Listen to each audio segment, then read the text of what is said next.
સદગુરુ રામાનંદ સ્વામીએ પત્ર લખતા છેલ્લે એમ કીધું કે આવા તમારા જેવા સ્ત્રીધનના ત્યાગી સંતો જ્યાં પણ વસે છે, જગ में दुर्लभ जोगी ऐसे जीही वंदत अज आदि जैसे यही विधि ब्रह्मचर्य व्रत रहही તિહી બિન ભ્રષ્ટતાઈ તજી લહી. થોડું વોલ્યુમ ઓછું કરજો એટલે સિટી ન વાગે. જગમાં આવા 8 પ્રકારે બ્રહ્મચર્યને પાળનારા યોગીઓ દુર્લભ છે. તેવા યોગીઓને સર્વ કોઈ વંદન કરે છે. આ રીતે બ્રહ્મચર્ય વ્રત અભંગ રહે છે. તે રીત વિના ત્યાગી બ્રહ્મચારી ધર્મભ્રષ્ટ થઈ જાય છે. બસ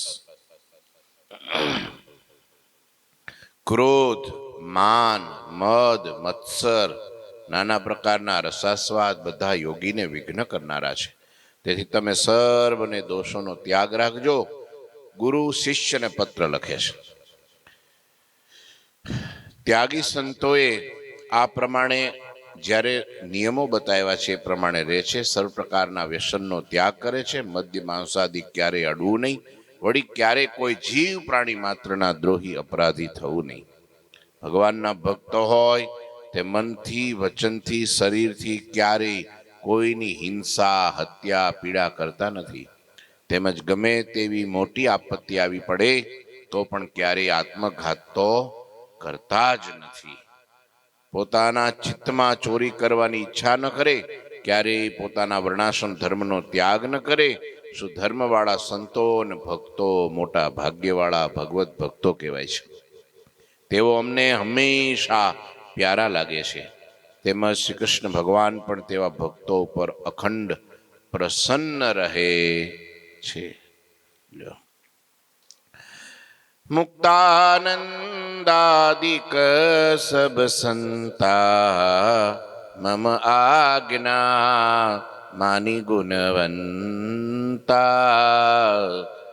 નીલકંઠ में धरि गुरु भावा सेवहु जानी पूर्ण प्रभावा सिखहु सकल जोग की रीति धर्म पालना धरि मन प्रीति तप से कृश वरनी तनु जेही अन्नादिक से पोसहु હે મુક્તાનંદ વગેરે તમે સર્વે ગુણિયલ સંતો મારી આજ્ઞા માની નીલકંઠ વર્ણિમાં ગુરુ ભાવ રાખજો તથા તેમને પૂર્ણ પ્રભાવશાળી માની તેમની સેવા કરજો. લ્યો, આટલા નાના વર્ણી આટલી ઉંમરમાં આવું તપ કરે એટલે આ સાક્ષાત પરમેશ્વર છે. માટે એનામાં ગુરુભાવ રાખી એમની સેવા કરજો. એ બહુ નિર્માની છે. હા, એ કઈ માગે એવા નથી કે ભાઈ નવો આવ્યો છું થોડાક દી તો હાંચવો, પછી નો હાંચવો કઈ નહીં. પણ આ કઈ કેવા નથી. તમે સૌ સંતો વર્ણી પાસેથી યોગની રીતિ શીખજો. યોગ ગુરુ બનાવજો. યોગની રીતિ તેમજ અંતરના ખરા પ્રેમથી તમારા ધર્મનું પાલન કરજો. વર્ણી તપને કારણે દુર્બળ થઈ ગયા છે, માટે અનાદિકથી તેમનું પોષણ કરજો. શરીર માધ્યમ ખલુ ધર્મ સાધનમ આપણા માટે છે, ભગવાન માટે નહીં. છતાંય પણ ગુરુ રામાનંદ સ્વામી કહે છે કે ભગવાન ભલે આવ્યા છે પણ મનુષ્ય રૂપે આવ્યા છે. આ લોકમાં આવે એટલે આ લોકની રીતે રહે, પણ છતાંય તમે એને અન્નથી પોષણ કરજો. ટાઈમે ટાઈમે જમાડજો, એને ટાઈમે ટાઈમે હુવડાવી દેજો. એમને ઠાકોરજીની જેમ સેવા કરો ને એમ વર્ણીની સેવા કરજો. લ્યો, એ ટાઈમે એમને જગાડી દેજો ને ટાઈમે એની પાસે બેસીને યોગની કળા શીખજો. હા, યોગ સિવાય આગળ લખે છે જો, तुम वैसे इनसे हो मोटे ताते तिनकी गीत. थोड़ी इको ओछो कर देंगे भाई.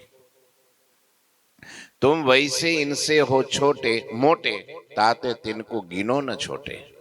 તમે ઉંમરમાં મોટા છો અને વર્ણી ઉંમરમાં નાના છે. કોટી જગત કે કરતા જેહી પૂરણ પુરુષોત્તમ પ્રભુ યહી. ભલે તમે ઉંમરમાં નીલકંઠ વર્ણિથી મોટા હો, પણ તેણે કરીને તેમને નાના માનશો નહીં. કેમ જે કોટી બ્રહ્માંડના કરતા છે પૂર્ણ પુરુષોત્તમ પ્રભુ પોતે આ વર્ણી છે. માટે એવું ના માનશો ઉંમરમાં ઘણી વાર ઘણા મોટા હોય. આ તો મુક્તાનંદ સ્વામી તો ઉંમરમાંય મોટા હતા, ગુણોમાંય મોટા હતા, સ્થિતિમાંય મોટા હતા, કળાથી મોટા હતા, આવડતથી મોટા હતા, સર્વ રીતે મોટા હતા. તોય પણ ગુરુએ વચન લખ્યું કે તમે વર્ણીને ઉંમરમાં નાના છે એટલે એને બાળક ના સમજી બેસતા. એ બહુ મોટા છે, જ્ઞાની છે, સાક્ષાત પ્રભુ છે. મોટા મોટા એમના ગુણોને વખાણે છે અને એમના દર્શનને અતિશય દુર્લભ માને છે. એવા મોટા પુરુષોત્તમ નારાયણ જ્યારે વૈશાખ માસ વીસશે ત્યારે અમે તમારી પાસે આવશું, ત્યારે એને મળશું. હજી અમારે મહિનો રોકાવાનું થશે. ત્યાં સુધી જો તબલો બટુકો રખના સ્નેહે, જો નહીં જાવે સો નિષ્પ્રેહ. ત્યાં સુધી નિષ્પૃહી વર્ણીને એવી રીતે સ્નેહથી રાખજો, ક્યાંય જતા નો રે. મુક્તાનંદ સ્વામીનો પત્ર વાંચી પછી વિચારીને રામાનંદ સ્વામી આ રીતે એનો ઉત્તર લખ્યો. પેલા પત્રનો કોના પત્રનો ઉત્તર લખ્યો? મુક્તાનંદ સ્વામીના પત્રનો ઉત્તર પહેલા લખ્યો. અને હવે રામાનંદ સ્વામી નીલકંઠ વર્ણીના પત્રનો ઉત્તર કહે છે. પેલા મુક્તાનંદ સ્વામીને જે ભલામણ કરવાની હતી, સાથે રહેલા સંતોને જે ભલામણ કરવાની હતી, પોતાના ત્યાગમાં, વૈરાગમાં, ધર્મમાં, ભક્તિમાં, નિયમમાં જે કંઈ કેવું ઘટે એ બધું કીધું. આ સંતો બધા એ પ્રમાણે રહેતા હતા. અને હંમેશા રામાનંદ સ્વામીનો પણ એ સ્વભાવ હતો, કોઈને ધર્મ નિયમમાં કાચા નહોતા રહેવા દેતા. જોયા કરે. હા, જેટલી ધર્મમાં દ્રઢતા એટલી સાધુતા વિશેષ. અને સાધુતા સર્વ કરતા શ્રેષ્ઠ આભૂષણ સંતોનું છે. બોલવામાં, ચાલવામાં, વાણીમાં, બીજું ત્રીજું કંઈ પણ ક્રિયા કરવામાં અછકલાઈ ન આવી જાય. ત્યારે સામેનો ગમે એવો વ્યક્તિ હોય તો પણ એને ગુણ આવે, અને ગુણ આવે એટલે એનું કલ્યાણ થાય. ગમે એટલા ધર્મ નિયમ પાળતા હોય, ગમે એટલા મંદિરે જી આવતા હોય, કે 1 કરોડ 5 કરોડના દાન કરી દેતા હોય, પણ જો સાધુમાં ગુણ ન આવે તો એનું કલ્યાણ ન થાય. હા, ઉઘાડા પગે ભારતનું પરિભ્રમણ કરી આવે, પણ સાધુનો જો ગુણ ન હોય તો એ જીવનું કોઈ કાળે કલ્યાણ ન થાય. ભાગવતમાં લખ્યું છે ને, મહાપુરુષના ચરણની રજનો પોતાના માથે જેણે અભિષેક કર્યો નથી ત્યાં સુધી એ મુક્તિનો અધિકારી નથી થતો. બોલો, મહાપુરુષ એવા સંત, આવા સંત. હા, સંત સંત મેં ભેદ હે. બહુ સરસ સમજાવ્યું નિષ્કુળાનંદ સ્વામીએ કીર્તન લખ્યું છે. હા, હું કડી ભૂલી ગયો છું. પિત્તળ અને સોનામાં જેમ ભેદ છે ને, બંનેમાં ભેદ છે. જેમ આંબામાં બાવળિયામાં ભેદ છે ને, એમ સત અને અસતમાં પણ ભેદ છે.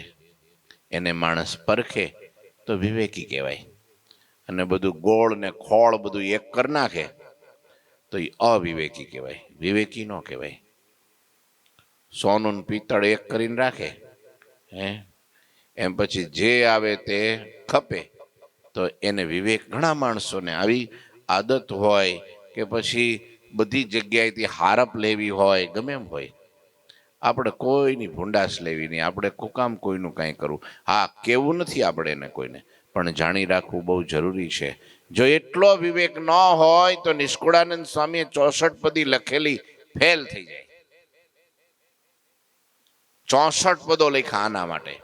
સાધુને ઓળખવા માટે, સાધુના લક્ષણો જાણવા માટે, સત અસતનો ભેદ બતાવવા માટે નિષ્કુળાનંદ સ્વામીએ આખો 64 નામનો ગ્રંથ લખી નાખ્યો.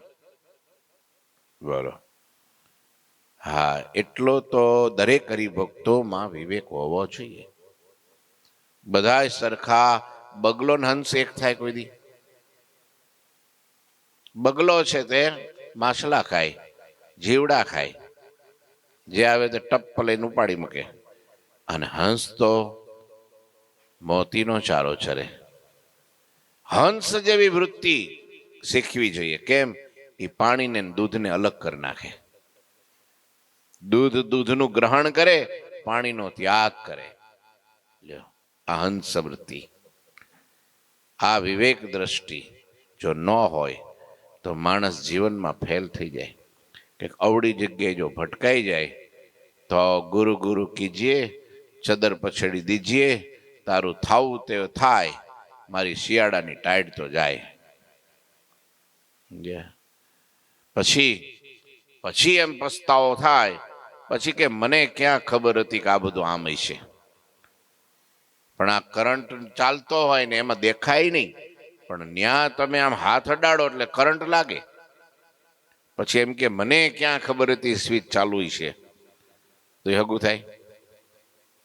અગ્નિમાં મને ક્યાં ખબર હતું આટલું તપેલું છે, ગરમ છે, અને પછી બાખડવા જાય શું થાય?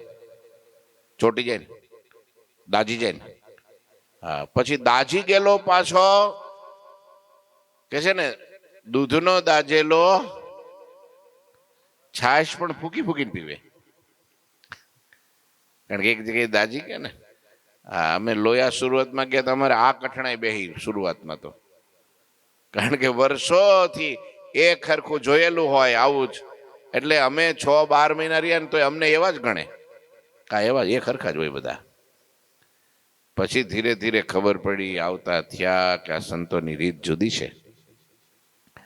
આમની ભક્તિ, ભજન, નિયમ, આચાર, વિચાર, સત્સંગ, આ બધાની રાખ રખાવટ, આ બધું જોયું ને એટલે કે આ સંતો જુદા છે. પછી સમર્પિત થયા.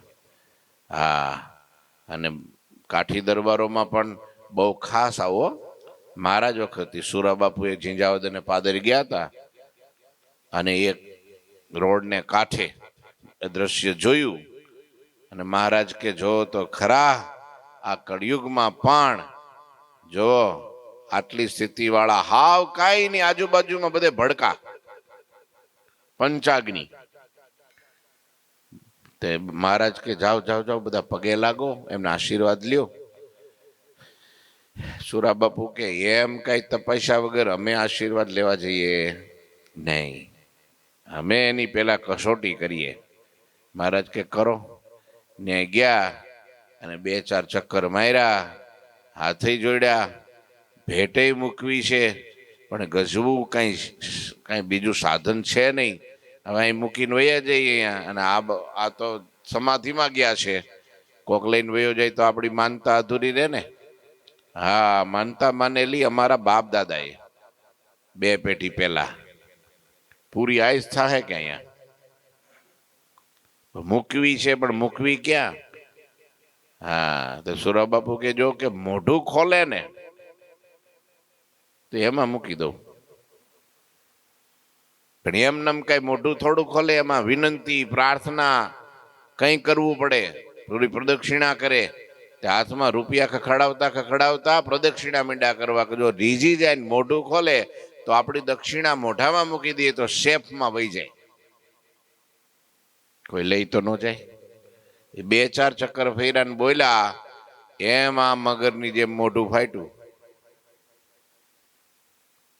સુરાબાપુ કે સમલા? તો કે હા, હવે 1 પ્રદક્ષિણા બાકી છે, મોઢું કેજો ખોલું રાખે.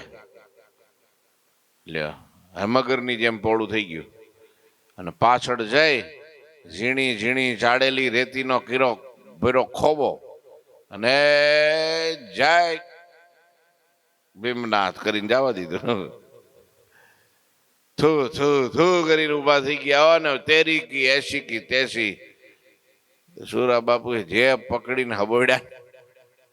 મહારાજ કે રેવા દ્યો બિચારાને, રેવા દ્યો, મારી નાખશો તમે. ફરી મહારાજે છોડાવ્યા. મહારાજ પાસે આવ્યા બધા. મહારાજ બાપુ કે જો મહારાજ, હું નતો કહેતો જ્યાં ત્યાં માથા ન ગહાય, જ્યાં ત્યાં આમ લાંબુ ટૂંકું ન થવાય. અમે એમ ચેક કર્યા વિના, વિવેક રાખ્યા વિના, એમ મહારાજ એમ તો અમે તમારા મોટા મોટા સાધુને સેવેલા છે. લે મહારાજ કે હવે પાકા નીકળ્યા તમે. મેં તો એટલે આ તમને દ્રશ્ય બતાવીને મોકલ્યા હતા કે ક્યાં આપણા સ્ત્રીધનના પવિત્ર એકાંતિક પંચવર્તમાને પૂરા નિર્માની સંતો, અને જગતમાં જોવા તો જાઓ શું છે. હવે આવો વિવેક દ્રઢ થઈ ગયો હોય એ મોક્ષના માર્ગમાં ક્યાંય પાછો પડે ખરો? જ્યાં ત્યાં લેવાય ખરો?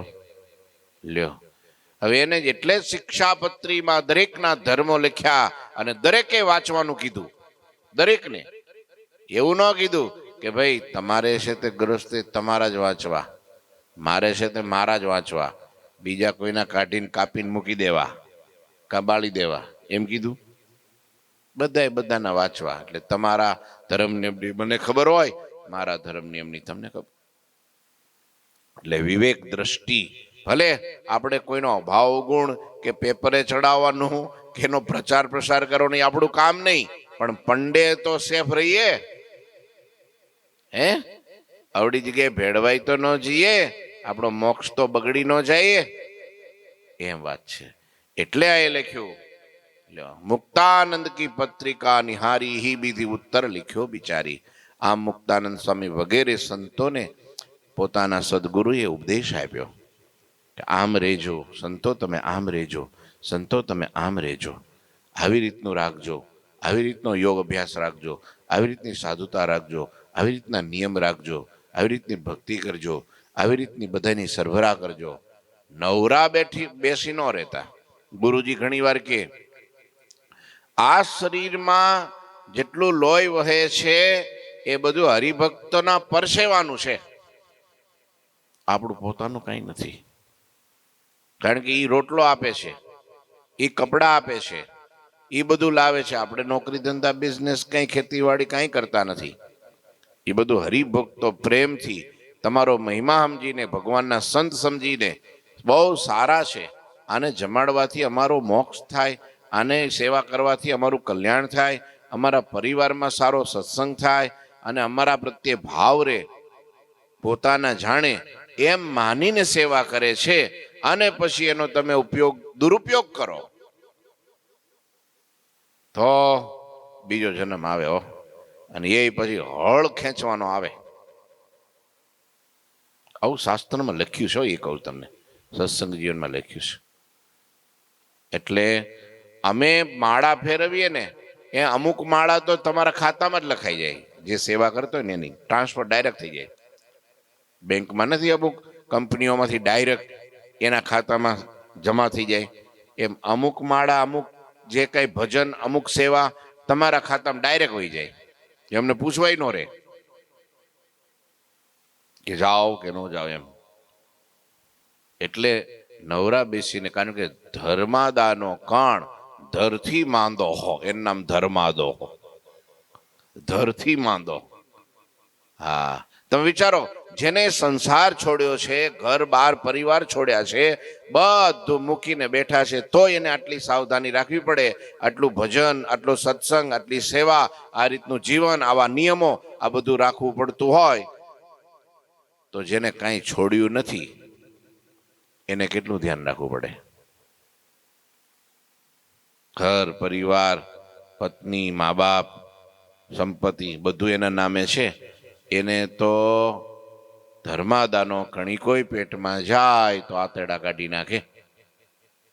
લ્યો, આતેડા કાઢી નાખે. કુતરી હતી, કુતરી સમજ્યા, તે આશ્રમને ખૂણે બેઠી હતી ને, તો એક ગોળ વાળું દાંતેડું, હા, ધર્મસ્થાનની અંદર ગોળ વાળું દાંતેડું, એ ચાટવા માંડી. બોલો, તે મન બગડ્યું. ગોળ વાળી દાંતેડી ચાટી, ગળ્યું લાગ્યું, તે મન બગડ્યું કે હારું આ ચાટું છું તો આટલી ગળી લાગે છે આ, તો આખી ખાઈ જાવ તો કેટલી મજા આવે. તે દાંતડી ગળી ગઈ કૂતરી. હવે શું થાય? આતડા કાઢ નાખ્યા દાંતડીએ તો. હે એમ ધર્માદાનું અન્ન પેટમાં જાય ને ભજન થાય નહીં, સામે એટલી સેવા થાય નહીં, તો બુદ્ધિ ભ્રષ્ટ થતા વાર ન લાગે. મોટા મોટાની ભલભલાની બુદ્ધિ ભ્રષ્ટ થઈ જાય, પછી આળસ ને પ્રમાદ ને બધું ઘર કરી જાય. પછી અભાવ ને અવગુણ ને નેગેટિવિટી સિવાય કાંઈ ન આવે. નકરી નેગેટિવિટી, આ તો આવા છે ને, આ તો આવા છે ને, આ તો આવા છે ને, આ તો આવા છે ને, પછી કોઈનો ગુણ ન રહે. પણ જો સામે એટલું ભરપાઈ ભજન કે સત્સંગ કે અન્ન ધન જે કાંઈ ભરપાઈ થઈ ગયું હોય તો બુદ્ધિ પવિત્ર રહે. આપણા મૂળજી ભગત છે કંડારીમાં, સંતો ભેગા પધરામણીએ જાય ને તો પધરામણીમાં ભેટ મૂકેલી હોય ને એ પૈસા એના જુદા અલગ થેલીમાં રાખે, ખિસ્સામાં પાકીટમાં ન મૂકે. ગુરુજીએ પૂછ્યું ભેગા મૂકી દો ને શું વાંધો? તો કે ના, એ ધર્માદાના છે, ભૂકા કાઢી નાખે મારા.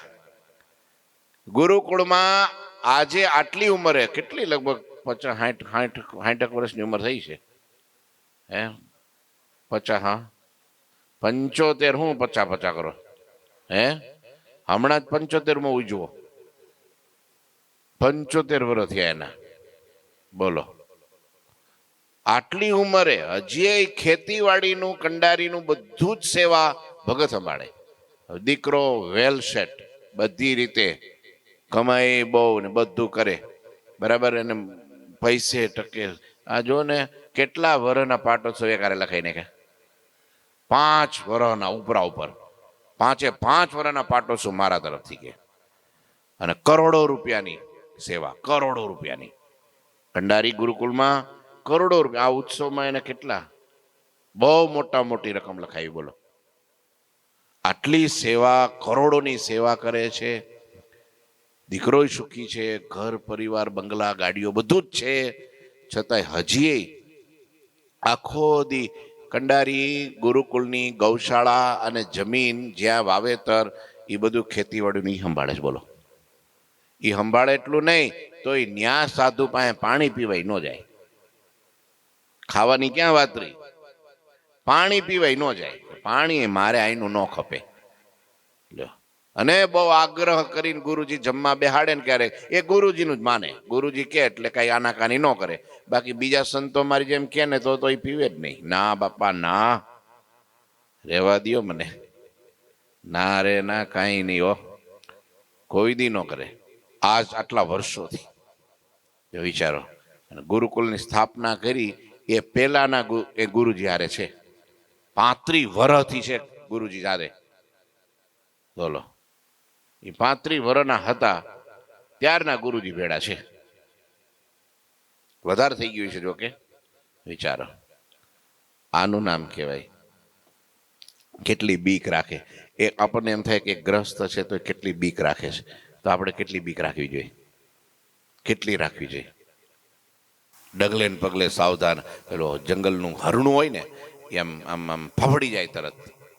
છે જ ઈશારો, આમ હંચડ થાય ને એટલે ફફડી જાય.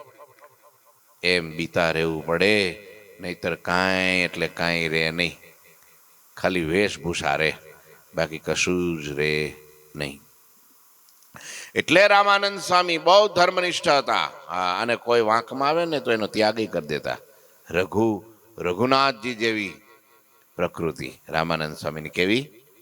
રઘુનાથજી જે, એટલે રઘુનાથજીને એટલે રામચંદ્ર ભગવાન કોઈ એકવાર વાંકમાં આવે ને એટલે એનો ત્યાગ કરી દેતા. સીતાજી પણ સેજ વાંકમાં આવ્યા તો એનો ત્યાગ કરી દીધો. હતું નહીં, એક લોક લાજ કરીને પણ ત્યાગ કરી દીધો. બોલો, વિચારો. એમાં રામાનંદ સ્વામી પણ ધર્મ નિયમમાં બહુ દ્રઢતા.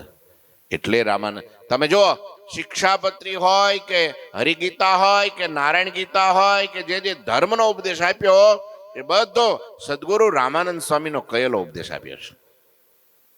સત્સંગી જીવનમાં કે સાગરમાં કે હરિલામૃતમાં જ્યાં પણ ધર્મનો ઉપદેશ સંતો માટે હરિભક્તો માટે લખ્યો છે, હા, એ બધો રામાનંદ સ્વામીનો કીધેલો છે. વિચારો લો, આવા રામાનંદ સ્વામીએ પત્ર ભરણીને લખ્યો ઓલા પોતાના સંતોને લખ્યો અને ફરી પુની બરની કી પત્રિકો ઉત્તર ધરી નિજ ઓર લિખત ધ્યાન ધરી પ્રણમી કે પ્રેમ ધરી ભરપૂર પ્રેમ ધરી ભરપૂર. પછી રામાનંદ સ્વામી વર્ણિના પત્રનો ઉત્તર પોતાના હૃદયમાં ધાર્યો, વિચાર્યો. હવે મારે વર્ણિને લખવું છે. શું લખું? વર્ણિ માટે હું લખું? વાણી વિરામ પામી ગઈ. કેટલું લખું, કેમ લખું, શું લખું? કારણ કે વર્ણિના ગુણ ગાથા સાંભળ્યા અને એમાં એને દ્રષ્ટિ ઠેરાઈ ગઈ. યતો વાચો નિવર્તન તે પ્રાપ્ય મનસાસ. વેદો પણ જેને નેતિ નેતિ કહીને પોકારે કે આનો કોઈ અંત નથી, આનો કોઈ આદિ નથી, આનો કોઈ અંત નથી, એના વિશે હું લખાણું? શું લખું? એને શું કહું? હા, ત્યારબાદ વર્ણિરાજનું ધ્યાન કરી તથા તેમને પ્રણામ કરીને ભરપૂર પ્રેમ સાથે વર્ણિને ઉત્તર લખવા લાગ્યા છે. પણ અત્યારે હું નહીં લખું. હા, કારણ કે પેન પૂરી થઈ, સાય પૂરી થઈ ગઈ છે. હા, એમ જ કહેવાય ને. પણ કાલ તો લખશે અતિ પ્રેમથી, અતિ ભરપૂર પ્રેમથી એમ.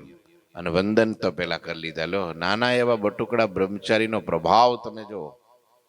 પોતાના સદગુરુ સમ્રાટ જગતગુરુ વૈષ્ણવાચાર્ય એવા રામાનંદ સ્વામીનું મસ્તક ઝૂકી જાય એ વર્ણિ કેવા હોય? હજી જોયા નથી હો, તોય જોહે ત્યારે શું થાય? આવા નીલકંઠ વર્ણિ પોતાના હૃદયમાં વિચારીને વર્ણિરાજનું ધ્યાન કરીને પછી લખવાનો શરૂઆત કરે છે. અહીંયા 45 ચોપાઈની કથા પૂરી થઈ. ઠાકોરજી મહારાજની જય. શ્રીપતિમ શ્રી ધર્મ સર્વદે વિશ્વરમ ભક્તિ ધર્માત્મજમ વાસુદેવમ હરે માધવમ કેશવમ કામદમ કારણમ સ્વામિનારાયણમ નીલકંઠમ ભજે. શ્રી ઠાકોરજી મહારાજની જય. જય શ્રી